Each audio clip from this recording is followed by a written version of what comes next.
नमस्कार दोस्तों, आप देख रहे हैं यूपी समाचार। आइए जानते हैं उत्तर प्रदेश की दिन भर की ताजा और बड़ी खबरें। आज की पहली खबर, यूपी में 3 साल के लिए भर्ती होंगे आउटसोर्स कर्मचारी। योगी सरकार की मंगलवार को कैबिनेट बैठक हुई। इसमें आउटसोर्सिंग कर्मचारियों को लेकर अहम फैसला किया गया। प्रदेश में अब सरकारी विभागों में आउटसोर्स कर्मचारियों की भर्ती सरकार खुद करेगी। इसके लिए निगम के तहत एक कंपनी बनाएगी। वित्त मंत्री सुरेश खन्ना ने बताया, आउटसोर्सिंग कर्मचारियों को हर महीने 16 से 20 हजार रुपए सैलरी यानी मानदेय मिलेगा। यह नियुक्ति 3 साल के लिए होगी। इसके बाद रिन्यूअल किया जाएगा। अभी तक 1 साल का कॉन्ट्रैक्ट होता था। आउटसोर्स कर्मचारियों को हर महीने की 1 से 5 तारीख तक सैलरी मिलेगी, जो सीधे खाते में जाएगी। लखनऊ कानपुर के 10 रूट्स पर चलेंगी ई बसें। नगर विकास और ऊर्जा मंत्री ए.के. शर्मा ने नगरीय परिवहन की सुविधा के लिए ई बसों का प्रस्ताव रखा। इसमें प्राइवेट ऑपरेटर को ई चार्जिंग सहित नेट कॉस्ट बेसिक कॉन्ट्रैक्ट को मंजूरी दी गई। कानपुर और लखनऊ के 10 रूट्स पर ई बसें चलेंगी। इन लग्जरी बसों की कीमत 10 करोड़ होगी। ये बसें 12 साल के लिए कॉन्ट्रैक्ट पर आएंगी। इनका किराया तय करने का अधिकार सरकार के पास रहेगा। लखनऊ और कानपुर में सभी रूट फाइनल हो गए। हर रूट पर अभी एक बस दी जाएगी। ऑपरेटर का चयन टेंडर से किया जाएगा। सरकार बस के लिए चार्जिंग की व्यवस्था करेगी, लाइसेंस भी देगी। यूपी के 20 शहरों में बारिश हो रही है। लखनऊ वाराणसी में दिन में अंधेरा छा गया। इसके बाद जोरदार बारिश हुई। शाहजहांपुर एक ई रिक्शा सड़क पर गड्ढों में फंसकर पलट गया। लखीमपुर में शारदा नदी डेंजर लेवल को पार कर गई है। यहां एक बाइक सवार बह गया। लोगों ने कड़ी मशक्कत से उसे बचाया। मथुरा में यमुना नदी उफान पर है। नदी से करीब 600 मीटर वृंदावन परिक्रमा मार्ग तक पानी पहुंच गया है। बाढ़ में भी श्रद्धालु लेटकर यहां परिक्रमा कर रहे हैं। वृंदावन में जहां यमुना की बाढ़ है, वहां से बांके बिहारी मंदिर की दूरी 400 मीटर है। बाढ़ से करीब 900 परिवार प्रभावित हैं। पी के 25 जिलों में भारी बारिश का अलर्ट, जिसमें सहारनपुर, शामली, मुजफ्फरनगर, प्रतापगढ़, सोनभद्र, मिर्जापुर, संत रविदास नगर, जौनपुर, हरदोई, फर्रुखाबाद, कन्नौज, कानपुर देहात, बागपत, मेरठ, अलीगढ़, मथुरा, हाथरस, कासगंज, एटा, मैनपुरी, इटावा, औरैया, अमरोहा, संभल, बदायूं। मंदिर में आरती के दौरान युवक ने महिलाओं पर फेंका मांस। यूपी के गोरखपुर में धार्मिक माहौल खराब करने का मामला सामने आया है, जहां एक युवक ने हनुमान मंदिर में आरती के दौरान महिलाओं के ऊपर मांस का टुकड़ा फेंक दिया। इससे नाराज लोगों ने उसे पकड़कर पीट दिया, फिर पुलिस को सौंप दिया। पुलिस ने बताया कि पूछे जाने पर युवक बार बार अपना बयान बदल रहा है। वहीं ये मामला क्षेत्र में चर्चा का विषय बना हुआ है। ये मामला पिपराइच क्षेत्र के संकट मोचन हनुमान मंदिर का है। पुलिस सूत्रों ने मंगलवार को बताया कि सोमवार की शाम को रेलवे स्टेशन के पास स्थित संकट मोचन मंदिर में आरती के दौरान एक व्यक्ति ने महिलाओं पर मांस के टुकड़े फेंक दिए। महिलाओं के चीखने चिल्लाने पर अफरा तफरी मच गई। मंदिर के बाहर मौजूद स्थानीय लोगों ने आरोपी को पकड़ लिया और उसकी पिटाई की। इसी बीच सूचना मिलने पर पुलिस मौके पर पहुंच गई और लोगों ने आरोपी को पुलिस के हवाले कर दिया। योगी सरकार का बड़ा फैसला, प्रदेश की 3 यूनिवर्सिटी में 948 पदों पर भर्ती को मंजूरी। योगी सरकार ने प्रदेश के 3 विश्वविद्यालयों में 948 नए पदों पर भर्ती को मंजूरी दी है। इसमें गुरु जम्भेश्वर विश्वविद्यालय मुरादाबाद, मां विंध्यवासिनी विश्वविद्यालय मिर्जापुर और मां पाटेश्वरी विश्वविद्यालय बलरामपुर में शामिल है। इसमें 468 अस्थायी शिक्षणेतर पद और 480 आउटसोर्सिंग पद शामिल हैं। उच्च शिक्षा मंत्री ने कहा, इनसे विश्वविद्यालयों की व्यवस्था सुदृढ़ होगी। प्रशासन ने बाढ़ से बचाव के लिए जारी की गाइडलाइन। मेरठ जिला आपदा प्रबंधन प्राधिकरण ने बाढ़ से बचाव के लिए महत्वपूर्ण दिशा निर्देश जारी किए हैं। अपर जिलाधिकारी वित्त एवं राजस्व सूर्य कांत त्रिपाठी के अनुसार बाढ़ अत्यधिक वर्षा, बादल फटने, बांध टूटने और वनों की कटाई से आ सकती है। बाढ़ से पहले की तैयारियों में ऊंचे स्थानों को चिन्हित करना जरूरी है। राशन कार्ड, पासबुक, मतदाता पहचान पत्र और आधार कार्ड को वाटरप्रूफ बैग में रखें। खाद्य सामग्री जैसे बिस्किट, लाई, चना, गुड़, नमक, चीनी और सत्तू का स्टॉक करें। बीमारी से बचाव के लिए क्लोरीन, ORS और जरूरी दवाइयां रखें। अजय राय बोले, एटम बम के बाद हाइड्रोजन बम फटेगा। राहुल गांधी करेंगे बड़ा खुलासा। यूपी कांग्रेस प्रदेश अध्यक्ष अजय राय ने वोट चोरी के मुद्दे पर जल्द बड़े खुलासे का ऐलान किया। कहा, राहुल गांधी बिहार में ऐसा खुलासा करेंगे जो हाइड्रोजन बम की तरह पावरफुल होगा। इससे भाजपा के सांसद विधायकों की कुर्सियां हिल जाएंगी। वोट चोरी के इस हाइड्रोजन बम की लपटें वाराणसी के सांसद और देश के PM तक पहुंचेंगी। वाराणसी में जमकर वोट चोरी हुई है।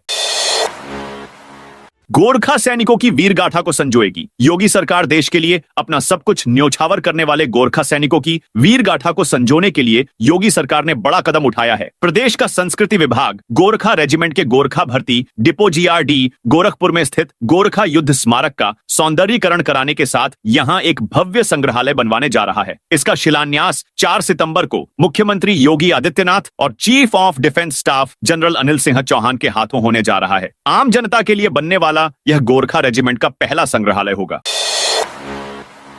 पारिवारिक संपत्ति बंटवारे को लेकर बड़ी राहत स्टैंप शुल्क की सीमा तय, योगी कैबिनेट ने दी मंजूरी। उत्तर प्रदेश मंत्रिमंडल ने परिवारों को बड़ी राहत देते हुए संपत्ति के बंटवारे में दस्तावेजों पर लगने वाले स्टैंप शुल्क और पंजीकरण शुल्क की सीमा 5,000 रुपए तय करने को मंगलवार को मंजूरी दे दी। राज्य सरकार ने एक बयान में कहा कि अब तक संपत्ति के बंटवारे पर संपत्ति के मूल्य पर 4% स्टैंप शुल्क और 1% पंजीकरण शुल्क लगाया जाता था, जिसकी वजह से परिवार संपत्ति के दस्तावेज दर्ज कराने से हतोत्साहित होते थे और दीवानी व राजस्व अदालतों में विवाद बढ़ते थे।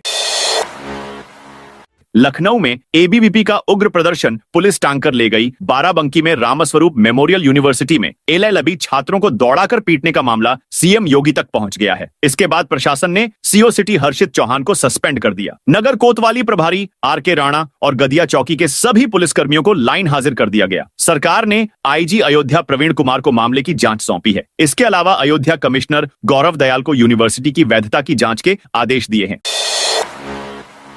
भूनी टोल प्लाजा तोड़फोड़ मामले में 180 पर मुकदमा। मेरठ में 17 अगस्त की रात मेरठ करनाल हाईवे के भूनी टोल प्लाजा पर सेना के जवान को कर्मियों ने पीटा। फिर 18 अगस्त को नाराज लोगों ने टोल प्लाजा पर तोड़फोड़ कर दी। अब मेरठ के सरूरपुर थाने में उस वक्त टोल प्लाजा का संचालन करने वाली कंपनी धर्म सिंह एंड सन्स के IT हेड की ओर से 180 लोगों पर मुकदमा कराया गया है। तहरीर के अनुसार भीड़ ने बैरियर बूम, कैमरे, computer system, LCD display, reading sensor और बूथों को नुकसान पहुंचाया। इसके बाद कंट्रोल रूम में घुसकर कैमरे, SE, फर्नीचर और अन्य उपकरण तोड़ डाले। रोड जाम से राजस्व का भारी नुकसान हुआ। भारी बारिश के चलते रेलवे का फैसला पूरे महीने के लिए रद्द की हेमकुंड और शालीमार एक्सप्रेस 2 दिनों से लगातार जारी। भारी बारिश का असर रेलवे संचालन पर भी देखने को मिल रहा है। सहारनपुर से होकर गुजरने वाली कई महत्वपूर्ण ट्रेनों को पूरे महीने के लिए रद्द कर दिया गया है। ब्लॉक संघ अध्यक्ष को आत्मसम्मान के लिए चप्पल से पीटा प्रवीण कई महिलाओं को परेशान कर रहा था। उसे आत्मसम्मान के लिए चप्पल से पीटा। जिला संघ चुनाव से पहले रात में अश्लील मैसेज किए, मुझे गाली दी, तब मुझे गुस्सा आया, मैंने उसे सबक सिखा दिया, मुझे कोई पछतावा नहीं। ये कहना है उस महिला शमशीर बानो का, जिसने भगवतपुर ब्लॉक के सभागार में जिला ब्लॉक संघ अध्यक्ष को चप्पलों से पीटा। 29 अगस्त को घटना हुई, मगर वीडियो 1 सितंबर को सामने आया। जिला ब्लॉक संघ अध्यक्ष प्रवीण यादव ने एयरपोर्ट थाने में लिखित शिकायत सौंप दी। 10 करोड़ की GST चोरी में फंसी चीनी महिला। मेरठ में स्पेशल CJM की कोर्ट में चल रहे लगभग 10 करोड़ रुपए की GST चोरी के मामले में चीनी महिला एलिस ली फंसती नजर आ रही है। विदेशी नागरिक एलिस ली ने भारत सरकार के साथ रुपए का जो फ्रॉड किया है वो धीरे धीरे सामने आ रहा है। पूरे मामले की जांच में लगी GST अफसरों की इन्वेस्टिगेशन टीम को जांच में एलिस ली के खिलाफ अहम सबूत मिले हैं। ये साबित करते हैं कि एलिस ली ही इस फ्रॉड की मास्टरमाइंड है। हापुड़ में आज कक्षा 12 तक के स्कूल बंद। हापुड़ में लगातार हो रही भारी बारिश के कारण DM अभिषेक पांडेय ने कक्षा 12 तक के सभी सरकारी और निजी विद्यालयों में बुधवार को अवकाश घोषित कर दिया है। बच्चों की सुरक्षा को देखते हुए यह निर्णय लिया गया है। लखनऊ की समिट बिल्डिंग में बवाल। लखनऊ की समिट बिल्डिंग स्थित बार और क्लब 30 अगस्त की रात मारपीट और बवाल हो गया। बार मैनेजर पर पिस्टल तानी गई, 2 राउंड फायरिंग हुई, कुर्सियां फेंक फेंक कर मारी गईं। इस पूरी घटना का वीडियो सोमवार को सामने आया। इसके बाद विभूति खंड थाना प्रभारी SHO इंस्पेक्टर सुनील कुमार सिंह और समिट बिल्डिंग चौकी इंचार्ज सूर्यसेन कुमार सिंह को सस्पेंड कर दिया गया। दोनों के खिलाफ विभागीय जांच भी शुरू की गई है। विभूति खंड थाने की कमान हसनगंज थाना प्रभारी निरीक्षक अमर सिंह को सौंपी गई है। मेरठ में आज भी 8वीं तक स्कूल रहेंगे बंद। भारी बारिश की चेतावनी। उत्तर प्रदेश के मेरठ जनपद में भारी बारिश का सिलसिला जारी है। मौसम विभाग की चेतावनी और छात्र छात्राओं की सुरक्षा को ध्यान में रखते हुए जिलाधिकारी के निर्देश पर जिला विद्यालय निरीक्षक ने 3 सितंबर को भी सभी स्कूलों और मदरसों में छुट्टी घोषित की है। यह अवकाश नर्सरी से कक्षा 8 तक के लिए लागू है, जिसमें परिषदीय, राजकीय, अशासकीय, CBSI, ICSI और मदरसा बोर्ड से संबद्ध सभी शिक्षण संस्थान शामिल हैं। यूको बैंक मैनेजर को 2 लाख रिश्वत लेते पकड़ा मथुरा में। फ्लोर मिल कारोबारी से 4 लाख की रिश्वत मांगने के मामले में सीबीआई टीम ने यूको बैंक की सीनियर मैनेजर को रंगे हाथ पकड़ लिया। एक दलाल के जरिए मैनेजर घूस की रकम ले रही थी। सीबीआई टीम ने सीनियर मैनेजर और कथित दलाल को अरेस्ट कर लिया है। गिरफ्तारी के बाद सीबीआई अधिकारियों ने सीनियर मैनेजर और दलाल के हाथों को विशेष केमिकल से धुलवाया। इससे रिश्वत लेने की पुष्टि हुई। आरोपियों को सोमवार देर रात गिरफ्तार कर सीबीआई अपने साथ ले गई। छात्राओं से छेड़खानी में लापरवाही पर दारोगा सिपाही सस्पेंड। यूपी के कुशीनगर में छात्राओं के साथ छेड़खानी मामले में डबल एक्शन हो गया है। एक तरफ पुलिस ने इस मामले में 2 आरोपियों को एनकाउंटर के बाद गिरफ्तार कर लिया था। वहीं कुशीनगर के एसपी संतोष कुमार मिश्र ने रामकोला थाने में तैनात एक दरोगा और 2 सिपाहियों को लापरवाही के आरोप में सस्पेंड कर दिया है। बता दें कि इस मामले में रविवार की देर शाम वीडियो कॉन्फ्रेंसिंग के दौरान सीएम योगी आदित्यनाथ ने एसपी कुशीनगर से पूछ लिया था। तब से जिले की पुलिस एक्शन मोड में है। जिले में ऑपरेशन मजनू चलाकर 124 शोहदों के खिलाफ कार्रवाई भी की गई है। मुरादाबाद हैंडीक्राफ्ट के 3000 करोड़ के ऑर्डर होल्ड यूएसए के शॉपिंग स्टोर में हैंडीक्राफ्ट सैंपल रखने के लिए एक सेल्फ होती है। कस्टमर आता है और पसंद करता है। जब हमारा माल ही यूएसए नहीं पहुंचेगा तो सेल्फ खाली हो जाएगी। ऐसे में स्टोर वाले उस सेल्फ में हमारी जगह दूसरा प्रोडक्ट रख देंगे। जब हमारा प्रोडक्ट ही डिस्प्ले नहीं होगा तो कस्टमर कैसे खरीदेगा? एक तरह से ट्रंप टैरिफ से हमारे कारोबार के अस्तित्व पर ही संकट है। यह दर्द है मुरादाबाद के प्रमुख एक्सपोर्टर हाजी इफ्तिखार अली का। अमेरिकी राष्ट्रपति डोनाल्ड ट्रंप के 50% टैरिफ लगाने से यूपी के मुरादाबाद में मेटल वुडन हैंडीक्राफ्ट इंडस्ट्री पर संकट खड़ा हो गया है। एक अनुमान के अनुसार अभी तक करीब 3000 करोड़ रुपए के ऑर्डर होल्ड या कैंसिल हो चुके हैं। कई छोटी इंडस्ट्रीज बंद होने के कगार पर हैं। लड़की को 24 घंटे में 3 बार सांप ने डसा। कौशांबी में 15 साल की लड़की को 24 घंटे में सांप ने 3 बार डसा। परिवार वालों ने उसका जिला अस्पताल में इलाज कराया। हैरान करने वाली बात यह है कि लड़की को 40 दिन में 9 बार सांप डस चुका है। इस घटना से परिवार वाले हैरान हैं। डर कर उन्होंने घर के बाकी बच्चों को रिश्तेदारों के पास भेज दिया है। खुद भी गांव छोड़ने की बात कह रहे हैं। उनका कहना है, हमारे पास अब इलाज कराने के पैसे नहीं बचे। पूरा मामला सिराथू के भैंसापर गांव का है। संत कबीर नगर में पेट्रोल पंप पर घटतौली को लेकर विवाद। संत कबीर नगर के नेशनल हाईवे 28 पर स्थित भारत पेट्रोल पंप पर डीजल भरने को लेकर विवाद हुआ। उमिला गांव के निवासी विजय पाठक अपनी ग्रैंड i10 कार लेकर पंप पर पहुंचे, जहां फ्यूल मैन ने कार में 49.5 लीटर डीजल भर दिया, जिसका भुगतान ग्राहक ने ऑनलाइन कर दिया। विजय पाठक ने आपत्ति जताई कि उनकी कार की टंकी की क्षमता जबकि उससे कम है। इस बात को लेकर दोनों पक्षों में विवाद हो गया। मामले की सूचना मिलने पर पुलिस प्रशासन मौके पर पहुंचा। पेट्रोल पंप कर्मचारियों ने बाट माप विभाग के अधिकारियों को भी सूचित किया। विभाग के अधिकारियों ने जांच के लिए कार की टंकी से पूरा तेल निकलवाया। 3 सितंबर को मनाया जाएगा राष्ट्रीय व्यापारी दिवस। अखिल भारतीय उद्योग व्यापार मंडल और उत्तर प्रदेश युवा उद्योग व्यापार मंडल का 32वां स्थापना दिवस 3 सितंबर को राष्ट्रीय व्यापारी दिवस के रूप में मनाया जाएगा। यह आयोजन देश के 9 राज्यों और उत्तर प्रदेश के सभी जिलों में किया जाएगा। प्रेस वार्ता में संगठन के राष्ट्रीय अध्यक्ष और उत्तर प्रदेश सरकार के पूर्व मंत्री संदीप बंसल ने बताया कि संगठन की स्थापना 3 सितंबर 1993 को लखनऊ में हुई थी। तब से संगठन व्यापारी और उद्यमी समाज की सुरक्षा, सम्मान और समस्याओं के समाधान के लिए कार्यरत है। ट्रेन में सांप से डराकर यात्रियों से वसूली। झांसी रेल मंडल से होकर गुजरने वाली ट्रेनों में यात्रियों से वसूली करने का वीडियो सामने आया है, जिसमें युवक सांप को दिखाकर यात्रियों को डरा रहा है, उनसे पैसे वसूल रहा है। यात्रियों ने रेलवे से शिकायत की, जिसके बाद आरपीएफ ने वसूली कर रहे युवक की तलाश की, लेकिन वह नहीं मिला। महाराजगंज में टीबी उन्मूलन और टीकाकरण पर फोकस। महाराजगंज के सामुदायिक स्वास्थ्य केंद्र ब्रिजमनगंज में स्वास्थ्य विभाग की महत्वपूर्ण समीक्षा बैठक संपन्न हुई। अपर मुख्य चिकित्सा अधिकारी डॉक्टर वीरेंद्र कुमार आर्य ने बैठक की अध्यक्षता की। एसीएमओ ने टीबी उन्मूलन को प्राथमिकता बताया। उन्होंने कहा कि मरीजों की पहचान और उपचार में लापरवाही नहीं चलेगी। स्वास्थ्य कर्मियों को टीबी लक्षणों की समय पर जांच और नियमित उपचार के निर्देश दिए। ग्रामीण क्षेत्रों में जागरूकता अभियान तेज करने पर जोर दिया। पीजी कॉलेज गाजीपुर में पहली बार ऑनलाइन प्रमोशन। गाजीपुर के स्नातकोत्तर महाविद्यालय में पहली बार सहायक प्रोफेसरों का सीएस प्रमोशन ऑनलाइन प्रक्रिया से संपन्न हुआ। मंगलवार को वर्चुअल साक्षात्कार के माध्यम से 6 सहायक प्रोफेसरों की पदोन्नति की गई। आगरा में अवैध कॉलोनी पर चला बुलडोजर। निर्माणाधीन बिल्डिंग सील। आगरा विकास प्राधिकरण एडीए ने अवैध निर्माणों पर कार्रवाई तेज कर दी है। मंगलवार को एक अवैध कॉलोनी पर एडीए का बुलडोजर चला, वहीं दूसरी ओर एक अन्य निर्माणाधीन बिल्डिंग को सील किया। एडीए की इस कार्रवाई से अवैध निर्माणकर्ताओं में हड़कंप मचा हुआ है।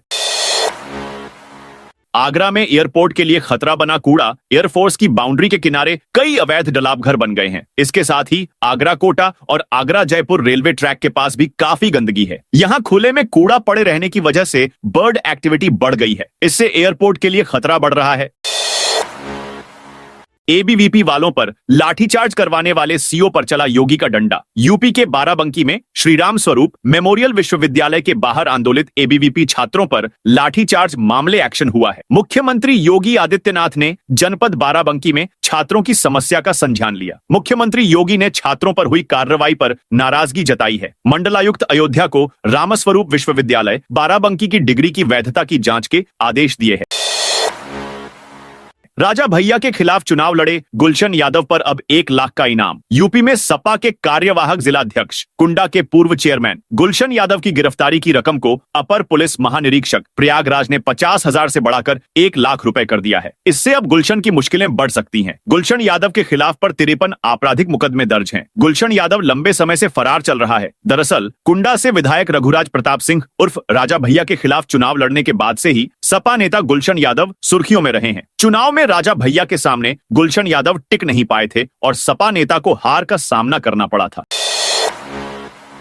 योगी सरकार के मंत्री नितिन अग्रवाल का एक्शन। यूपी में भ्रष्टाचार के खिलाफ जीरो टॉलरेंस नीति के तहत कार्रवाई लगातार जारी है। इसी नीति के तहत सख्त कदम उठाते हुए मंगलवार को आबकारी मंत्री नितिन अग्रवाल ने भी कार्रवाई कर दी। मंत्री ने महोबा जनपद के जिला आबकारी अधिकारी राजेंद्र प्रसाद वर्मा को तत्काल प्रभाव से निलंबित कर दिया। उन पर रिश्वत लिए जाने का आरोप था। अभी हाल में महोबा जिला आबकारी अधिकारी राजेंद्र प्रसाद वर्मा का एक वीडियो भी सोशल मीडिया पर वायरल हुआ था, जिसमें वे रिश्वत लेते नजर आए थे, जिसका संज्ञान लेते हुए आबकारी मंत्री नितिन अग्रवाल ने जिलाधिकारी महोबा द्वारा जांच कराई गई। लखनऊ में 3,500 करोड़ के जमीन घोटाले की जांच शुरू। लखनऊ के गोमती नगर में भूखंड समायोजन से जुड़ा एक बड़ा घोटाला उजागर हुआ है। बहुजन निर्बल वर्ग सहकारी गृह निर्माण समिति लिमिटेड द्वारा कथित रूप से फर्जी सदस्यों के नाम पर भूखंडों का समायोजन कर करीब 3,500 करोड़ रुपए के घोटाले को अंजाम दिया गया। इस मामले में गाजीपुर पुलिस ने हाई कोर्ट की सख्त टिप्पणी के बाद कार्रवाई करते हुए 7 नामजद और कई अज्ञात लोगों के खिलाफ धोखाधड़ी, जालसाजी, आपराधिक साजिश और सरकारी पद के दुरुपयोग जैसी गंभीर धाराओं में मुकदमा दर्ज किया है। वाराणसी में निजीकरण के विरोध में उतरे बिजली कर्मी उत्तर प्रदेश सरकार द्वारा विद्युत वितरण निगमों के निजीकरण की तैयारियों और स्मार्ट प्रीपेड मीटर लगाने की प्रक्रिया के खिलाफ प्रांत भर में बिजली कर्मी लगातार आंदोलनरत हैं। इसी क्रम में वाराणसी के बिजली कर्मियों ने भी आज प्रदेश व्यापी आंदोलन का हिस्सा बनते हुए सभी कार्यालयों पर धरना प्रदर्शन किया। यह प्रदर्शन लगातार 279वें दिन जारी रहा। संभल में परिवहन विभाग ने चलाया चेकिंग अभियान। संभल में परिवहन विभाग ने मंगलवार को विशेष चेकिंग अभियान चलाया। यह अभियान सहायक संभागीय परिवहन अधिकारी अमिताभ चतुर्वेदी के नेतृत्व में हुआ। अभियान ओवरलोडिंग, माल परिवहन और सड़क सुरक्षा नियमों के उल्लंघन को रोकने के लिए चलाया गया। अलीगढ़ में अवैध दुकानों पर चला बुलडोजर। अलीगढ़ में अवैध रूप से अतिक्रमण करने और फुटपाथ पर कब्जा करने वालों के खिलाफ नगर निगम का अभियान लगातार जारी है। नगर निगम के उड़न दस्ते ने मंगलवार को ऊपरकोट, कब्दुल करीम चौराहा और आसपास के क्षेत्र में अभियान चलाया और अतिक्रमण को हटवाया। शाही जामा मस्जिद के सामने फुटपाथ पर अवैध रूप से दुकानें लगाई जाती हैं। इन दुकानदारों के खिलाफ कार्रवाई की गई। बुलडोजर चलाते हुए सभी अवैध दुकानदारों को वहां से हटाया गया। सहायक नगर आयुक्त वीर सिंह और कर अधीक्षक आर.के. कमल के नेतृत्व में अभियान चलाया गया। लखनऊ कानपुर में नेट कॉस्ट कॉन्ट्रैक्ट मॉडल पर चलेंगी ई बसें। उत्तर प्रदेश में नगरीय परिवहन को स्मार्ट और व्यवस्थित बनाने की दिशा में योगी सरकार ने एक अहम फैसला लिया है। राजधानी लखनऊ और औद्योगिक नगरी कानपुर में अब इलेक्ट्रिक बसें नेट कॉस्ट कॉन्ट्रैक्ट मॉडल पर चलाई जाएंगी। मंगलवार को मुख्यमंत्री योगी आदित्यनाथ की अध्यक्षता में हुई कैबिनेट बैठक में इस प्रस्ताव को मंजूरी दी गई। सरकार का मानना है कि इस मॉडल से जहां सरकारी वित्तीय बोझ घटेगा, वहीं यात्रियों को आधुनिक और सुविधाजनक यात्रा का अनुभव मिलेगा। मऊ में अवैध अस्पतालों और प्राइवेट प्रैक्टिस पर कार्रवाई शुरू। मऊ जनपद में अवैध अस्पतालों और सरकारी डॉक्टरों की प्राइवेट प्रैक्टिस की शिकायत पर कार्रवाई शुरू हो गई है। ऊर्जा मंत्री ए.के. शर्मा ने उप मुख्यमंत्री ब्रजेश पाठक को पत्र लिखकर इस मामले में हस्तक्षेप की मांग की है। मंत्री ने पत्र में लिखा कि उत्तर प्रदेश में स्वास्थ्य सेवाएं अच्छी तरह चल रही हैं, लेकिन कुछ निजी क्षेत्र में अवैध तरीके से काम करने वालों की वजह से सरकार की छवि खराब हो रही है। मऊ में हाल ही में अवैध अस्पतालों में जच्चा बच्चा की मौत का मामला सामने आया था। यूपी अधीनस्थ सेवा परीक्षा 6 से 7 सितंबर को, उत्तर प्रदेश अधीनस्थ सेवा चयन आयोग की प्रारंभिक अर्हता परीक्षा 6 और 7 सितंबर 2025 को आयोजित होगी। परीक्षा 2 पालियों में होगी, सुबह 10 से 12 बजे और शाम 3 से 5 बजे तक। परीक्षा की तैयारियों को लेकर जिला पंचायत सभागार में जिलाधिकारी श्रुति की अध्यक्षता में बैठक हुई। आयोग के प्रतिनिधि ने पीपीटी के माध्यम से परीक्षा संबंधी दिशा निर्देश दिए। अभ्यर्थियों को परीक्षा शुरू होने से 2 घंटे पहले केंद्र पर पहुंचना होगा। पहली पाली में 9:30 और दूसरी पाली में 2:30 के बाद किसी को प्रवेश नहीं दिया जाएगा। संभल मंडी में अवैध कब्जे पर कार्रवाई। संभल की कृषि उत्पादन मंडी समिति में अवैध कब्जों के खिलाफ प्रशासन ने मंगलवार को कार्रवाई की। मंडी क्षेत्र में लगभग 70 दुकानदारों को नोटिस जारी किया गया था। प्रशासन ने पहले अवैध निर्माण हटाने का निर्देश दिया। समय सीमा बीतने के बाद 10 दिन की अतिरिक्त मोहलत दी गई। इसके बाद भी 15 दुकानदारों ने अवैध कब्जा नहीं हटाया। 5 को अयोध्या आएंगे भूटान के पीएम दासो शेरिंग टोबगे। भूटान के प्रधानमंत्री दासो शेरिंग टोबगे 5 सितंबर को सुबह 9:30 पर अयोध्या पहुंचेंगे। वे 2 घंटे तक राम मंदिर परिसर में रहेंगे। राम मंदिर का दर्शन कर मंदिर निर्माण को देखेंगे। उनके दर्शन और भ्रमण का पूरा प्लान तैयार कर लिया गया है। प्रशासन ने उनके आगमन को लेकर मंदिर तक की सुरक्षा का खाका खींचा लिया है। पीएम दासो शेरिंग टोबगे के आगमन को लेकर सुरक्षा व्यवस्था की समीक्षा की गई है। अयोध्या आने वाले इस खास मेहमान की तैयारियां जोर शोर शुरू कर दी गई हैं। चंदौली में गंगा में मछली पकड़ने का टेंडर रद्द। चंदौली में मछुआरा समाज की जीत हुई है। मत्स्य विभाग ने गंगा में मछली पकड़ने के टेंडर को रद्द कर दिया है। सहायक मत्स्य निदेशक वाराणसी ने मंगलवार को वीडियो जारी कर इसकी घोषणा की। मत्स्य विभाग ने चंदौली में कैली से महोजी तक गंगा नदी में मछली पकड़ने का टेंडर निकाला था। इस टेंडर से मछुआरा समाज में आक्रोश फैल गया। समाज ने अपनी आजीविका बचाने के लिए विरोध शुरू किया। अवैध विदेशियों पर कार्रवाई के लिए नया कदम। गृह मंत्रालय ने भारत में अवैध रूप से रह रहे विदेशी नागरिकों की पहचान और कार्रवाई के लिए एक महत्वपूर्ण कदम उठाया है। मंत्रालय ने ब्यूरो ऑफ इमिग्रेशन के नाम से एक नया नोटिफिकेशन जारी किया है। इस नोटिफिकेशन के तहत ब्यूरो को विदेशी नागरिकों की जांच और कानूनी कार्रवाई का अधिकार दिया गया है। समाजवादी पार्टी के लोहिया वाहिनी के राष्ट्रीय अध्यक्ष अभिषेक यादव ने इस कदम पर प्रतिक्रिया दी है। उन्होंने कहा कि देश की 99.9% आबादी के पास आधार कार्ड है। उन्होंने आरोप लगाया कि भाजपा सरकार संवैधानिक संस्थानों के नियमों की अवहेलना कर रही है। ताजमहल की बाउंड्री तक पहुंचा यमुना का पानी। आगरा में यमुना एक बार फिर उफान पर है। यमुना का पानी ताजमहल की बाउंड्री तक पहुंच गया है। वहीं कैलाश घाट, बल्केश्वर घाट, हाथी घाट और दहशरा घाट की सीढ़ियों सहित शमशान घाट के 8 चितास्थल डूब गए हैं। यमुना का जलस्तर डेंजर लेवल से 2 फीट ऊपर हो गया है। प्रयागराज के बड़े हनुमान मंदिर में गंगा यमुना का जलाभिषेक। संगम नगरी प्रयागराज का बड़ा हनुमान मंदिर इस वर्ष 4 बार गंगा और यमुना नदियों के जल प्रवाह से प्रभावित हुआ। जलस्तर के उतरने के बाद मंगलवार को मंदिर की साफ सफाई कर मुख्य पुजारी महंत बलवीर गिरी ने विधि विधान से पूजा अर्चना की और शंख, घंटे, घड़ियाल की ध्वनि के बीच महाआरती संपन्न कर मंदिर के कपाट श्रद्धालुओं के लिए खोल दिए। इसके बाद भक्त गर्भगृह में प्रवेश कर बड़े हनुमान जी के दर्शन पूजन कर सके। कानपुर देहात में सड़क सुरक्षा को लेकर अहम बैठक। कानपुर देहात में जिलाधिकारी कपिल सिंह की अध्यक्षता में जिला सड़क सुरक्षा समिति की बैठक आयोजित की गई। मां मुक्तेश्वरी देवी सभागार में हुई इस बैठक में कई महत्वपूर्ण निर्णय लिए गए। जिलाधिकारी ने हाईवे किनारे के अवैध अतिक्रमण हटाने का आदेश दिया। झांसी हाईवे पर पैचवर्क की मरम्मत और स्ट्रीट लाइटों की तत्काल मरम्मत के निर्देश जारी किए। प्रमुख मार्गों और हाईवे जंक्शनों पर रंबल स्ट्रिप और साइनेज बोर्ड लगाने को कहा